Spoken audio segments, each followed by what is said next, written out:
You're not Right. buying anything. Why are you increasing your score? And they try to play these games, and by playing these games, they're carrying debt, because they want this higher score. When to me it's about what you owe, not necessarily what your score is. Like, Right. what's your opinion of that? Like, people trying to just get this maximize their score for whatever reason. I think that's just, what they know. So they know credit scores. And I think society pushes that because you need that in order to borrow money, right? And so the credit score has been like this thing that has been placed in front of us as, this magical number that is probably the most important financial number you need to know. And so we've bought into that lie, but all that does is allows us to get into debt, right? And so while credit scores are important, I think we should be focusing more on our net worth and what that number is, and leave the credit score for if you are in the process of getting something that you need the credit score for, like a mortgage and all that stuff. But we've placed too much emphasis on it to our detriment. And so a lot of times we're focused on the credit score to get into more debt when we haven't focused on the proper things or haven't put the proper things in place. And, most financial problems are, behavioral. They're not really mathematical, they're behavioral. And so if you haven't owned in on the mindset, owned in on the behavior, then, all of these strategies, they sound good. I know tons of different strategies that people are using, but they're not going to serve you any good if you don't have the behavior and the discipline to be able to, manage your money well. Man, amazing points. Listen, you guys, I could talk to you guys forever because I love your message, love what you're doing. But I just want to say thank you for your time, for one. This has been an amazing talk, an amazing interview. And continue to do what you do. If someone's out there watching and they just want to get started in terms of their debt journey, what would be the first piece of advice you would give them?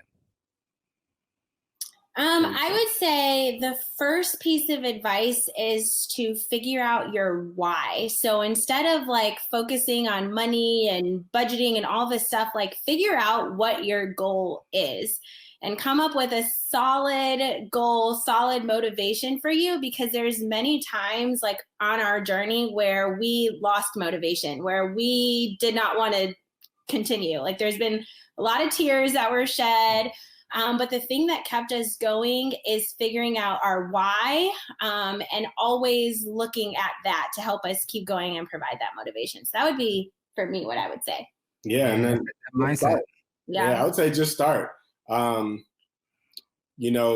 object in motion stays in motion, right? And so, put one foot in front of the other. And then forward is forward. So as long as you're heading in the right direction, you're taking the necessary steps, ask for help if you need help, because we get into this point where, we don't reach out until we're, in rock bottom a lot of the times. And so if you realize that you're not where you should be or where you would like to be, reach out to somebody who's doing what you want to do or who's been where you want to be one day, and ask for help. And so, especially with the money stigma and all that stuff, people are afraid to ask for help, and they get left behind. Bills start to rack up, get into collections and all this stuff. And, just accountability may have been all they needed.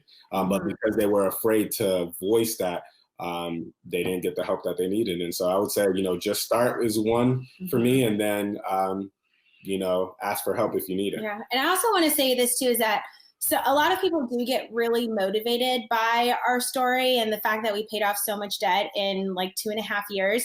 But there are some people on the other end as well that almost like get discouraged, I guess. And they're like, oh, well, I don't make that much money, so there's no way that I'm ever able to pay off all of my debt. And so for those people, I want you to know that your journey like does not have to look like ours. Like you don't have to pay off all this debt in 2.5 years. Like definitely not the case.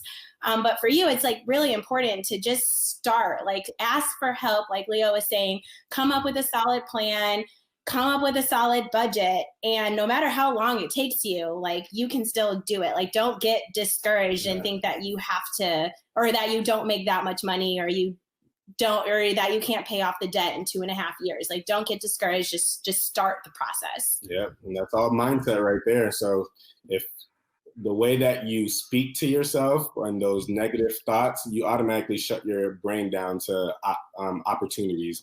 And so you just definitely want to, watch what you say and how you say certain things, because that will affect how you feel. and how you feel will affect what you actually do. And so we definitely encourage people to, you know, shift their mindset when it comes to all of this stuff. Like, debt does not have to be normal for you. Yeah. So I don't know who taught you that you have to pay somebody else in your adult life, but we need to unlearn that. Like, we have to unlearn. Absolutely.